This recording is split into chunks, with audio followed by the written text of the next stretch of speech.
I'd love to stay and party, but I gotta go to work. I'd love to stay and party, but I gotta go to work. I'd love to stay and party, but I gotta go to work.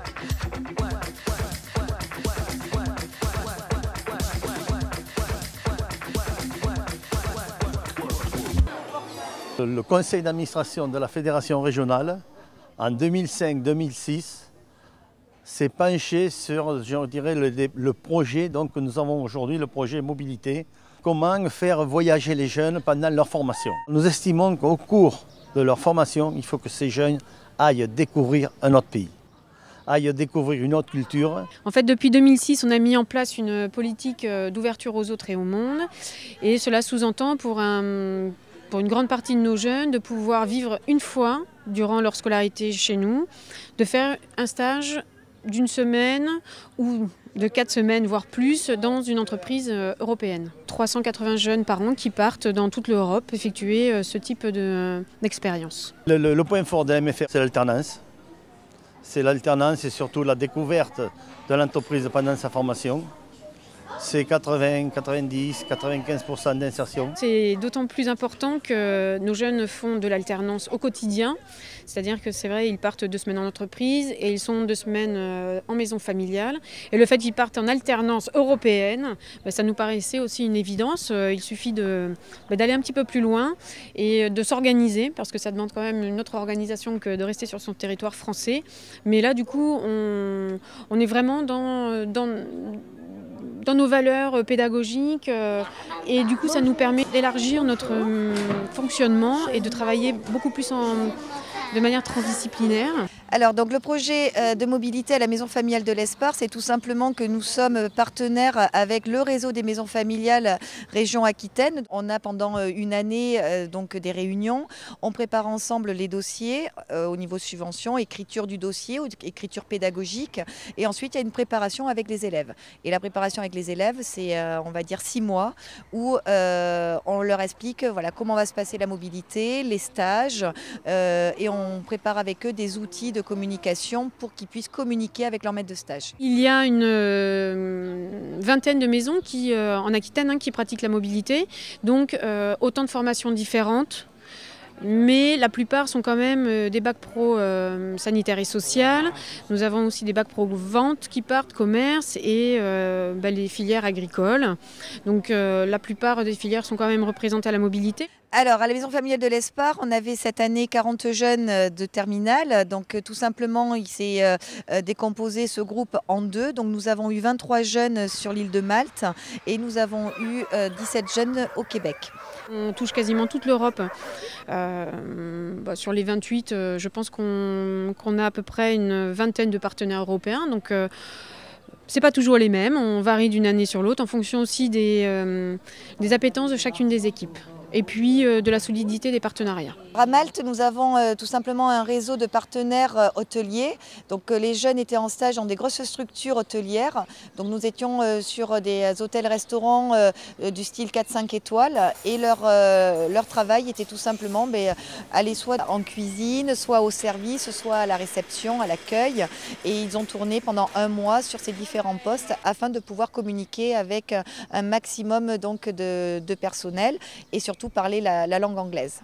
Alors moi j'ai eu l'occasion de partir faire un stage à Malte durant 4 semaines.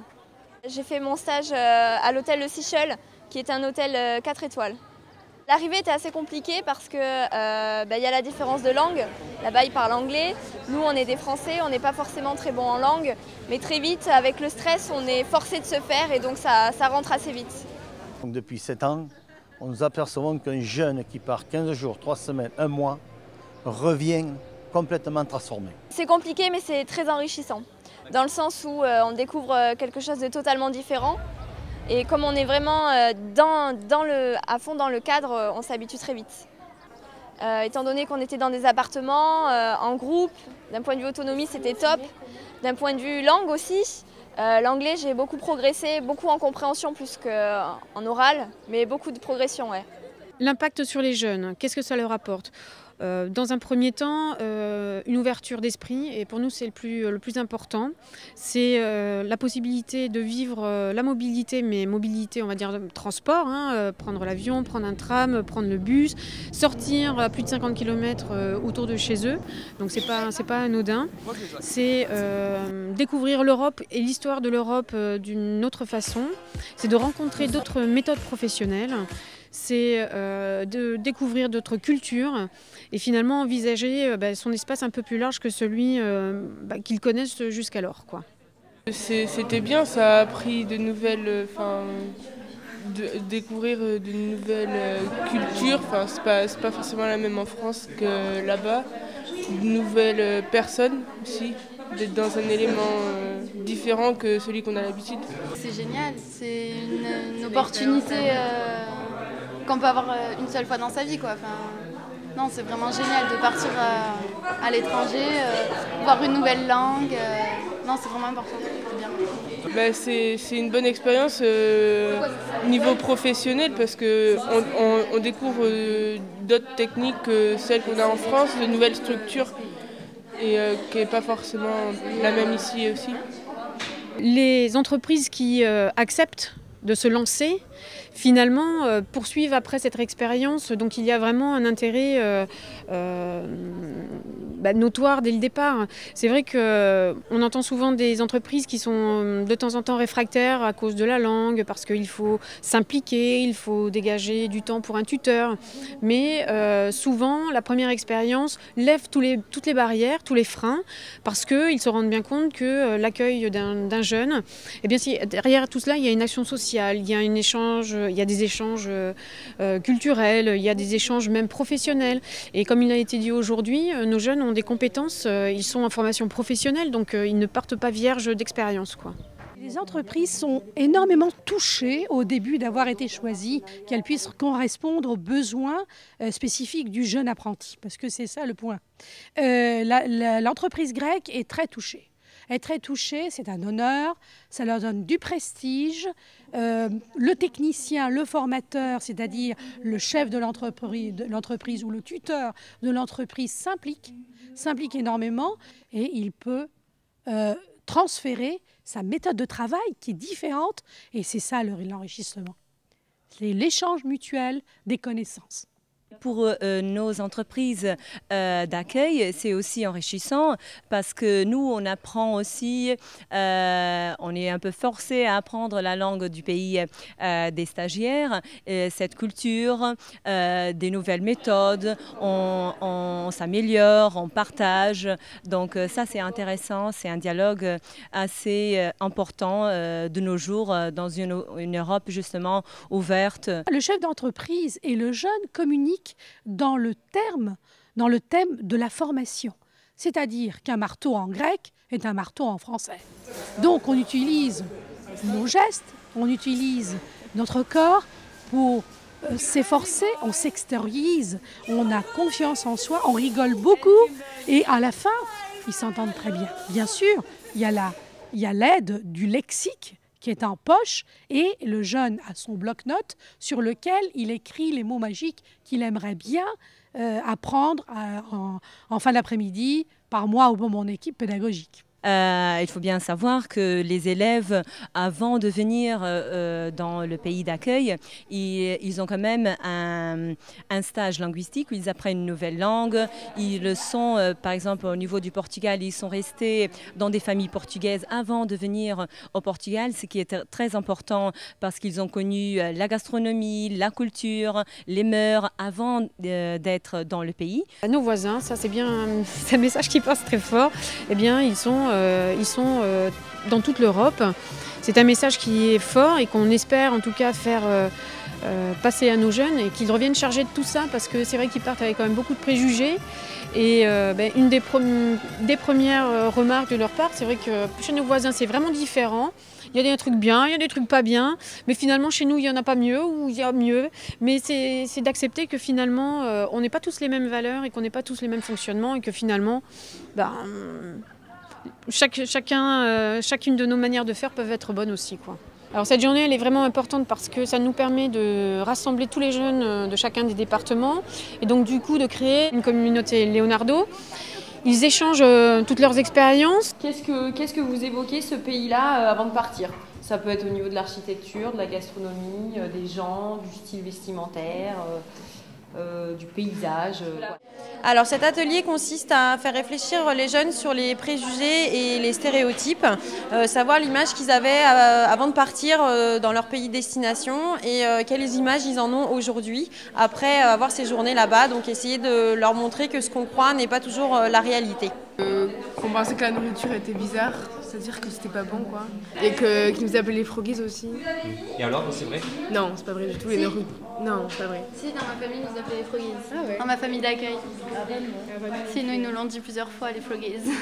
Alors, on leur demande en fait sur des post-it d'écrire l'idée l'image qu'ils avaient du pays avant de partir, et on leur demandera ensuite de réfléchir à ce qu'ils pensaient s'ils l'ont trouvé ou si c'est différent de ce qu'ils pensaient avant. Et ensuite, on travaillera sur l'image que les étrangers qu'ils ont rencontrés pensent des Français.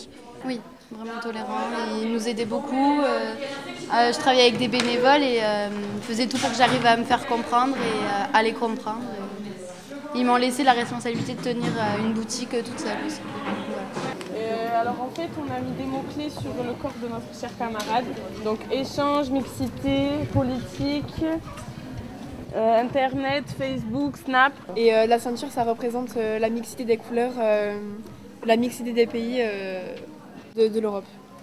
Alors en gros, la journée, il y a toutes les méfères qui sont parties en mobilité, toutes les méfères d'Aquitaine qui étaient ici. Et donc on a tourné au fil de plusieurs ateliers pour se raconter, s'expliquer un petit peu nos différentes expériences. Qu'est-ce qui nous a plu, qu'est-ce qui nous a déplu, qu'est-ce qu'on aimerait arranger, voilà. Parler en fait de notre vécu de stage à l'étranger. Nous avons d'ailleurs aujourd'hui, vous avez un certain nombre de représentants, d'entrepreneurs, de grosses entreprises ou de petites entreprises, qui sont partie prenante dans la formation, qui nous aident sur la formation, sur le découvrir de nouveaux métiers et qui veulent justement que les jeunes aillent dans des pays européens. Je m'appelle Antoine, je suis de la MFR de Castelnau.